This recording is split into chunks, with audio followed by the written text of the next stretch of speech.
Heart of Oak any Di Maria akosi say omo extended contract no amano Coach Ouattara as you hear player no coin biaso mo extended contract no mano I see do Di Maria manager me paucho say na enema kosi I see do Heart of Oak coach as you hear player no nkomo to train no akosi say pa many o chati wa hasisi a watchro no show please na e kire say ovi many asi edu na e chati wa hasisi a na me busa no on na kofa no by good morning bro blah blah blah blah na me say when is Di Maria signing and emojis be or the by just say nipa or the all straight no say no show please to me find the send no show no say there's no been any agreement. Okay. On to me say say. Okay. To say here further consultation. Okay. Di Maria we abeboa to be a sanity. Some e be a change coach e the player chrono carry about form. Okay. E be so club be change coach now be Lutu or the Lutu. So bad say or say the coach is winning. The obe kabiano painful bit. Okay. And the coach is one fat team no off season. Yeah. So for team off season probably call the players beba. And so aba no fa player back kwamba oba na close to transfer window. And also we contract ya bewu no hu na no kasa. Nti basa na say management hands say tie kakra. Nti say omutie coach na sem. Okay. It meaning say Di Maria ya to look to no. So I say see the coach to the negotiating table. Yeah. Now funny na you know the office na say so no dey na to oh no mesia oh that too no dey at all indi aka Heart of Oak where be push you my so man tin na say 100% from far na one na machiri cry that make Heart of Oak be basro because coach na indicate so here no the coach is winning sure. Now fans need dey say no na be creative meeting performance be for ma o man ka so mo jeje so what I say the to be a regime change no e bo binum na bi so him favor binum so in this case Di Maria na be favor no okay na say now nim say Maria ntie ma hwehwe mo hu say so na Kumasi Asante Kotoko Lamti eso jiwo mo 20,000 no 20,000 yes. Okay I they buy $1,600 yeah okay Di Maria mi hwehwe minti mi hwehwe mu tiam so so also jibe $2,500 a month so no ji Heart of Oak $2,500 but Heart of Oak get prepared some between 10,000 Ghana cedis 100 million that is a uhimwa very esrikeke esri oh yeah the boy they paid the house say esrikeke emuwa oh okay who with my kaze yes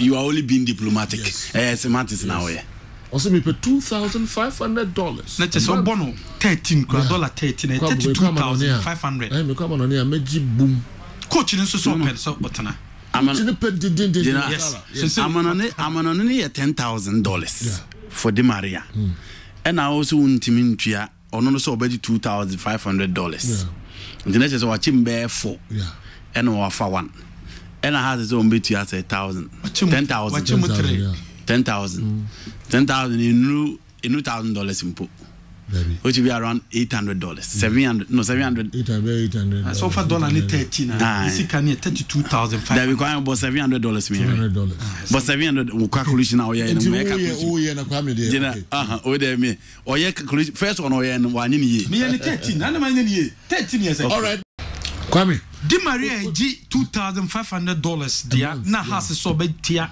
10,000 Ghana cedis dia Kumasi Asante Kotoko this is $800 for you know okay for Di Maria the house is on between $800 and also already $2,500 and Libya for also be $10,000 I see okay $10,000 a month yes and on so budget has $2,500 so if Hearts now agrees to pay the $2,500 obesa na Hearts obesa na Hearts and so $800 no man say $800 a month a little bit for someone $10,000 yes if our Hearts you know sometimes yes you be kafako yeah we need revolution in the system and we are nearly taking 1 or 2 people to ignite it yeah what I say to initiate it We have to focus. Now, team, this is business. Yeah.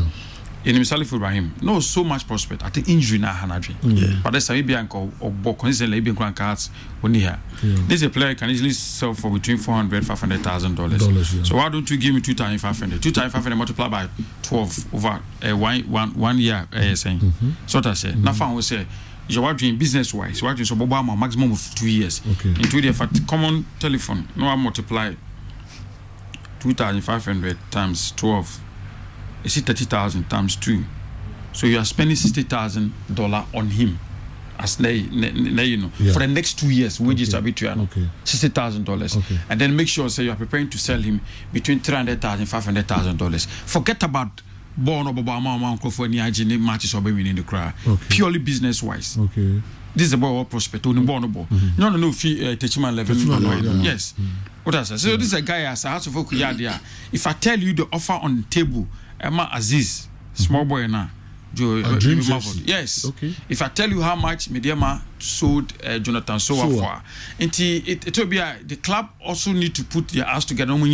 The right thing. The best offer not to me bar to me boy. It's the entire club. Okay. So what must I say? So me, I'm committing $60,000 for this project. 2 years. For the next 2 years.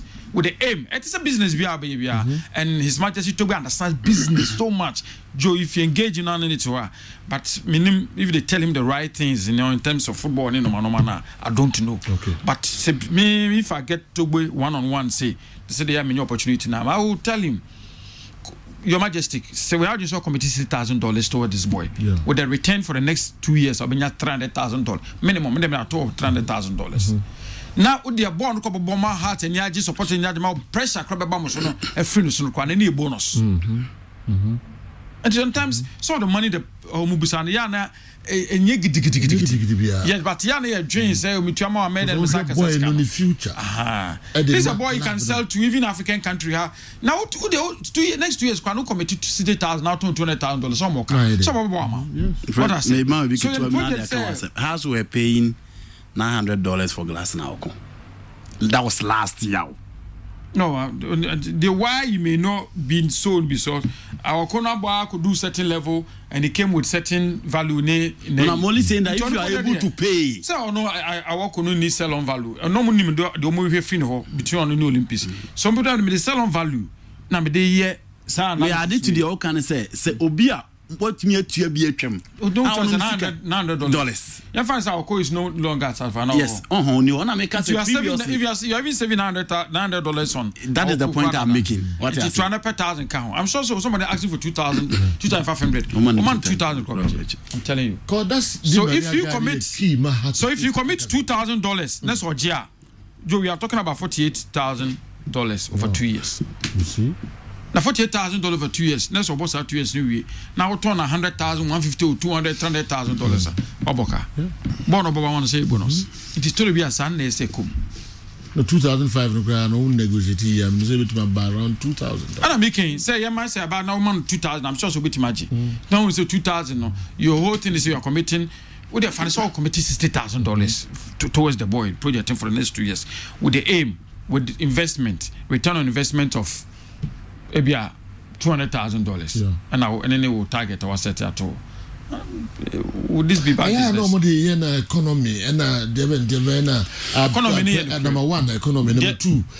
Players no more no mbunyi. I didn't know could just go away other players. Yeah, that's how they catch you. That's how they catch you. Feed that is it. Yeah, that's how they catch you. Now Muskama Mutiama Messi more MLS. No, what Muskama Mutiama? You know, finish it. This is Jonathan Sowa. Team Labe Fanocon. Sorry, Richard Bodo Agada Soma Fanocon. They are paying more than Libya Fanomut or Kotumu Timinimon. Okay. They are paying more than that. It's everywhere. I go to Yanga, who pay structure. Who salary no go to Ali, who Persitua, Sano Mutiano. You said the contract be now they are woman another offer from some woman 5 in the next 3 years. Somebody Mutua $5 million no committee. Ali. Yes, as in salary in the next 3 years. So first year I think 1.2. The next year back 1.6. The following year now rest Nasaba. Okay. So they are committing $5 million as in the wages for the next 5 years, 3 years. $5 million for 3 years. It's not the same wage obi fufuro tinu mu oje. Okay. It is sada teo baby Sada teo baby Enti na eno so ne aso. All right. Enti where I would brief for the clubs and say yes, economy need to affect some of the clubs, but certainly not to go after the the 14th. Sure. Say be enim de waye. We have to focus on committee need obeti nyaye. Enti it's on case basis. Sure. Maybe you decide come ibia one pomada for na kwame so no compose am for me petim bia omo wages and omo resources omo finances bia say how to plan no so just dem me plan it so on so what I say oh no because even a bank had sold for $150,000 so into you even $60,000 so bit $150,000 moka plus born of Obama the supporters and so may trip ni manum na we yato no yes somebody bia be kan that's no wait more no wakaka no to be I know so business you see if the revolution now start here you be ka say we be ka dey be na fa ko and revolution now start e be ka hosa na can't be ba say when you go to Guinea what's the place between Fiago boy Tete and Oboha Guinea the other place on Bohoroya no more but when you go to the Guinea Omole Guinea so when you Horoya and 1 2 Oma can now send them to so what I say I'm saying their wages do not match up to Wenum but you know Horoya started the revolution and you did results no more mutiminya omutim do play omutim turn no mutiminya on try for $8 million Because I play a share last week with how bad me walk on no me who na che. Also Oko Niger. Oh, what's the name? Popular name. Oko Niger. Na ko bobo. Na ne salary ni hwan hwan de no jiro Niger no. Na otia na de tua ha no. To say I will. So revolution hello ko economy. Hey, economy. Aye. That's economy person who's car no mo jeno. Economy no, no me ka say revolution must start. Revolution and Shasia, Yebeka your name, sir. Kwame, when Sundowns no person compete here top ahead of Kaiser Chiefs and Orlando Pirates on my economy. No, he's talking about economy. And I make us say, so person you're bigger. You don't look about economy. Dr. Metope and finalize. Now, Dr. Metope, in South Africa, years back, player BPA, the friend Teko Modise. He was the best player in the PSL. Miss for that. Teko Modise. Now, Obama, Dr. Ivan Kosa. That time, Dr. Kosa, I think, was worth $10 million. Dr. Metope, the scene or the fan, or born in San Jose, Teko Modise, DHD. The offer on the table, no. What I say, no. So Teko Modise left Orlando Pirates for Mamelodi Sundowns. Power, Sikano Ewoho. But let me kind of certain say it must take situation like Salifu Ibrahim so to begin some sort of revolution. My players know to me I need something. Sure. Oh no. Now people move even for the market. My dear Bano, wait me invest back into the business. Yeah, so baby. You know, go do baby still on that Chidiano. If Fabio Gama was taking $4,000, I didn't know to go to Minkosa. Mokola nano man Canada. $24,500. Mokola did $2,000. Send a contract. The contract in the WCCA, you know. The contract WCCA, Nase Mokola bet na koto. This omutia $4,000. And I lam to Intimiji. I had intinas up. Yentimim for a place in Kohobi. And I had no crime. I say, Islam to show or $8,600. Yes. I know, Mrs. I'm a new offer. I know can come back. Come in the basis here. $1,600. Alam they very nearly sold him. This guy out here, we have a ton and seeing.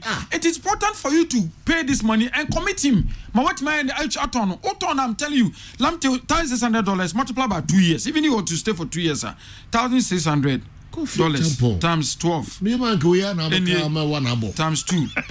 $38,400. So if I say $40,000 now committed for Lamptey for the next 2 years and do 2 years no ubenya dey for $40,000 when you subscribe your Lamptey who's hot on that I say so some of these boys some do salary for near yesterday and then they be here they that's okay for no they can Lamptey are you good enough for final 23 or 27 players on Kobo Ghana AFCON.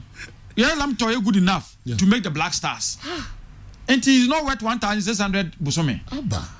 Oh no, you're soon we are boy. you reduce your level no come from the supporters now me ye hu ovukunti pe ye hu we pe nti obekwa on board. No, I'm only saying say it's our duty. No, but you see new offer no. New offer say I agree with the Andy Kano supporters in the Bekansa, but I'm saying say Joe, we are media. We are journalists. Yeah. We speak. It's our duty to also educate the people. No mucha says that is the direction. Abo na eko. Say no. So first na obi wo fie ko etimi ko che no. No aba no obobo amakoto ko obobo ma heart. What I say, do when the family tree.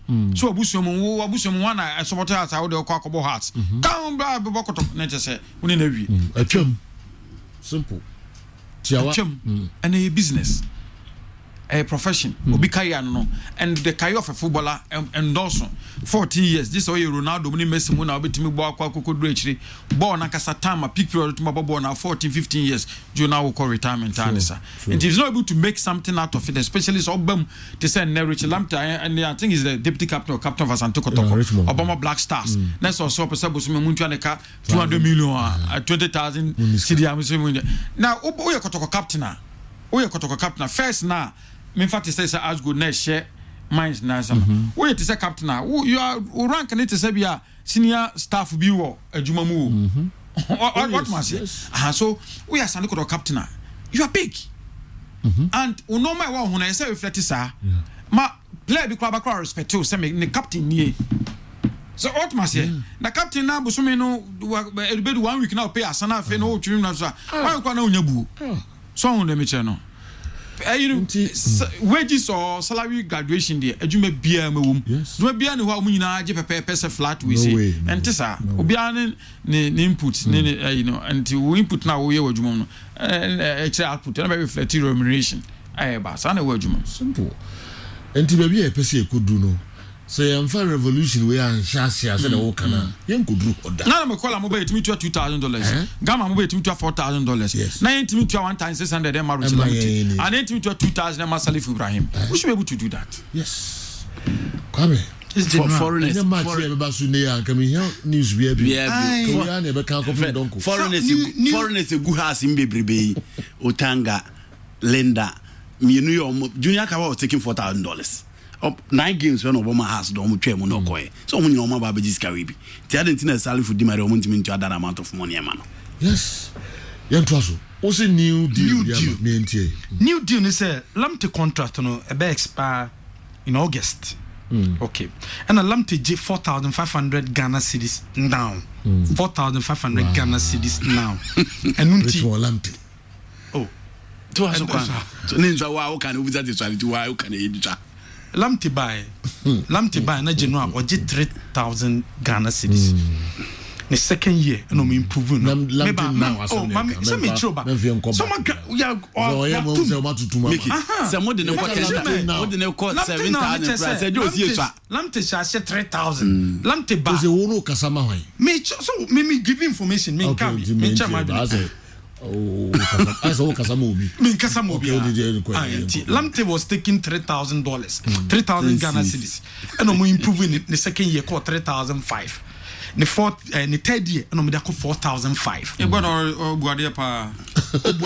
I'm telling you see so why enter at 3,000 now you need so only add into area come 3,500 now they got 3,500 what 500 and they so 3,000 increase every I got 6,000 yes and the last year no I got 4,500 and then the 4,500 no buade papa no somebody also mention margin no David you Kwame and then the 4,500 no Mickey contract in August and not August no I'm person sign new contract man and no say obedi 20,000 and na kotoko say derby ye be ma 8,000 as salary meba and na Lamte say derby onje odina 200 million and no say okay o contract no be in August nemom ye extend o contract no e the amount for 1 year 1 year no ye be ma 8,000 starting from now because the contract will be in August until from net to August and also charge 4,500 nemum now you increase it to 8,000 at the amount o contract will in August na a trigger 1 year na need 2,000 account no about 10,000 and we need new offer we go with offer we no offer David Kwame this is a player team Kwame you know this is a player o kasamo biara oh you know information na go Kwame relax you know but Lamte is a very good footballer. Yes. I'm telling you say indeed me I'm happy say are you willing to extend I'm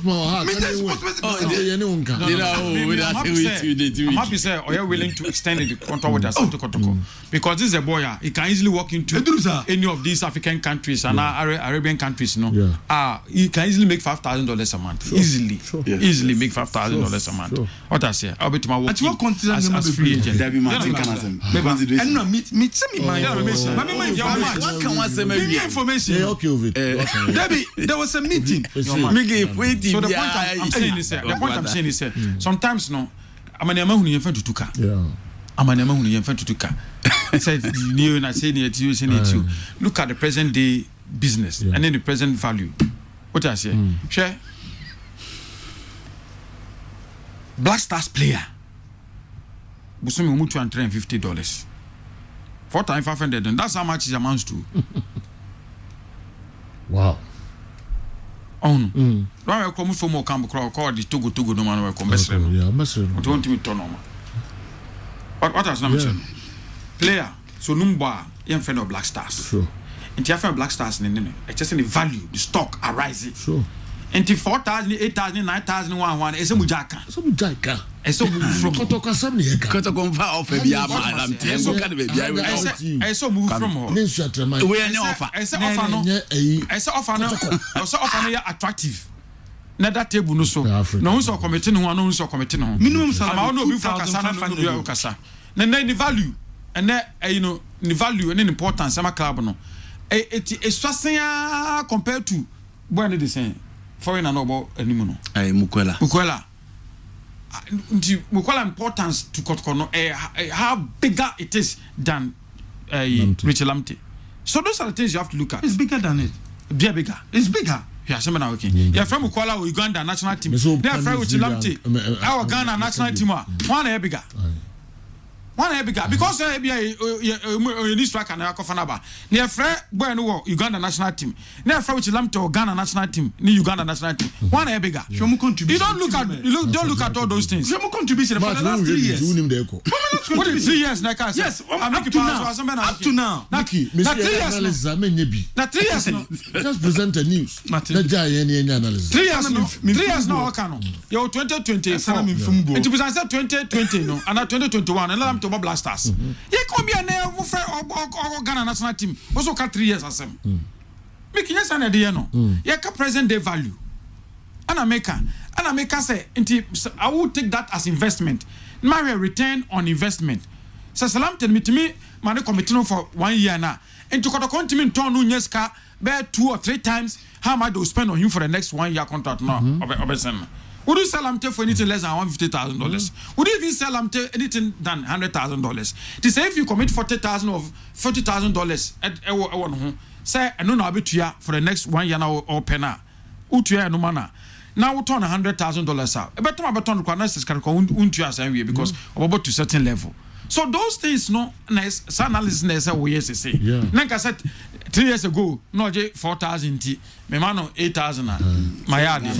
Say negotiations no. You know. Yeah. On the Chicana, you know, this is a player who was good enough to bench a $4,000 player. Richmond Lamte to Fabio Gama Okotoko. You know what the American? Make it relax. Richmond Lamte only to Fabio Gama Okotoko.